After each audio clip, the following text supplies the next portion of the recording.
what if I told you there was a way to look under the hood of any company and see its real financial health? Well, there is. It's called quantitative analysis, and that's exactly what we're going to break down today. I mean, you wouldn't, right? Of course not. You'd want to see the ownership papers, you'd check out its entire maintenance history, you'd want to know everything, look for any hidden rust spots or problems. And that right there, that's the exact same mindset you need when you're looking at the stock market. Because buying a stock without doing your homework, it's literally like buying that car totally blind. Yeah, you might get lucky, but you're basically just hoping you win the lottery instead of having a real strategy. And this brings us to a really, really important difference. See, when you do the analysis, that's called investing.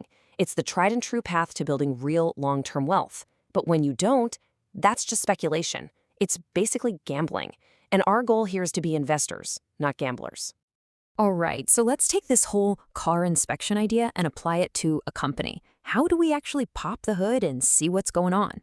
Well, the toolkit you need is called fundamental analysis. And it has two parts. There's the qualitative side. That's stuff like who's running the company, is the brand strong? But then there's the quantitative side. And that's all about the cold, hard numbers. And today, we're focusing squarely on those numbers. So to really understand a company's numbers, our whole inspection really comes down to just two key documents. These are the financial reports that tell you pretty much the entire story. And what are they? They're called the balance sheet and the income statement. Going back to our car analogy, just think of them as the ownership papers and the annual service history for the company. So let's dig into what each one tells us. Okay, first up, the balance sheet. This one gives us the big picture view of a company's overall financial health. So what is it? Just think of it like that car's permanent logbook. It's a running tally, a complete record of everything the company has built up, from the day it first opened its doors, right up until today. And the beauty of it is that it's broken down into two really simple categories.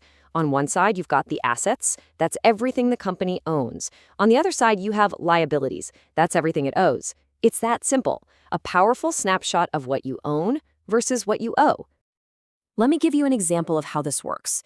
Imagine a little textile factory that starts out with just one machine in its first year. That's an asset. By year 10, it's got 10 machines. And by year 20, boom, 20 machines.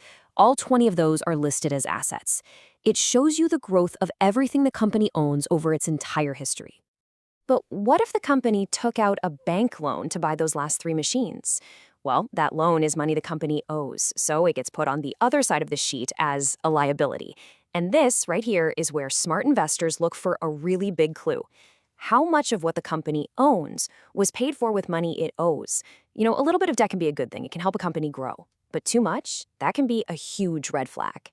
All right, let's move on to our second key report, the income statement. Now, if the balance sheet is all about the company's entire life story, this document tells a very, very different tale. So if the balance sheet is that permanent logbook, the income statement is like the car's annual service record. It could not care less about what happened 20 years ago. It's focused on one simple question. Over the last year, did this company actually make money or did it lose money? And the math here is actually pretty straightforward. You start with all the money the company brought in. That's its revenue. Then you start subtracting stuff. You take out the cost of materials, salaries, all the expenses of doing business. Then you subtract any interest it paid on loans. And of course, you subtract taxes. Whatever's left over at the very end, that's the net income. You've probably heard it called the bottom line. Okay, so now we've got our two key reports, the balance sheet and the income statement. But listen up, because this is probably the most important rule of all.